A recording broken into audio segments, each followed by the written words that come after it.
Le rôle de cette peine est de maintenir une épée de Damoclès sur la tête de Yodé et Siro.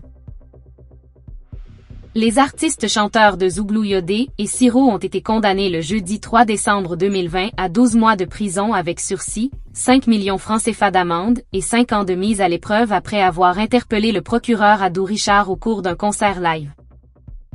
Une frénésie indicible s'est emparée des réseaux sociaux à l'énoncé du verdict de la honte dans le procès qui oppose les artistes Zouglou Yodé et Siro au procureur de la République. Certains claironnant bruyamment victoire tandis que d'autres allant jusqu'à déceler dans jugement du tribunal un signe de recul du gouvernement face à la détermination et à la mobilisation spontanée du peuple. De quel verdict s'agit au fait? Faisons-nous allusion à la même chose? Une peine d'emprisonnement avec sursis assorti d'une amende pour sanctionner une liberté fondamentale jalousement protégée aussi bien par l'article 11 de la Déclaration des droits de l'homme et du citoyen que par toutes les constitutions des nations civilisées? Qu'est-ce qu'une peine d'emprisonnement avec sursis? Une peine assortie d'un sursis entraîne la suspension de l'exécution de la peine. La peine ne sera effectuée que si le condamné manque à ses obligations, par exemple en récidivant, dans un certain délai. Ce qui revient à dire que les accusés sont coupables d'avoir été critiques vis-à-vis de ce régime. Vous avez dit délit d'opinion?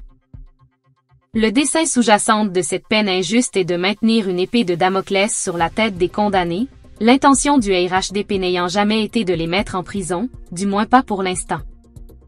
Étant des condamnés en liberté, auront-ils encore l'outrecuidance de relayer la voix du peuple sur les dérives dictatoriales de ce régime dans leurs différentes prestations?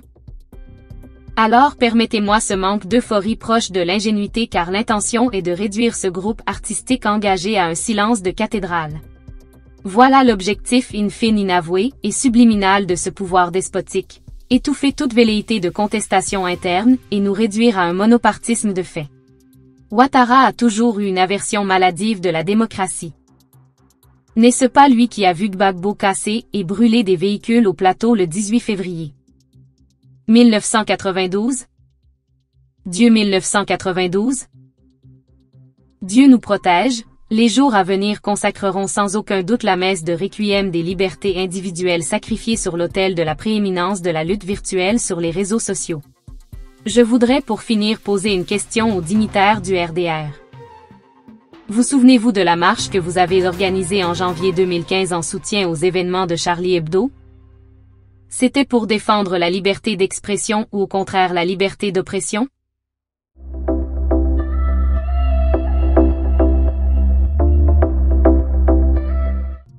Condamnation de Yodé et Siro à 12 mois avec sursis, Bédier parle d'instrumentation de la justice. 6 juin quelques extraits des propos du président du PDCI.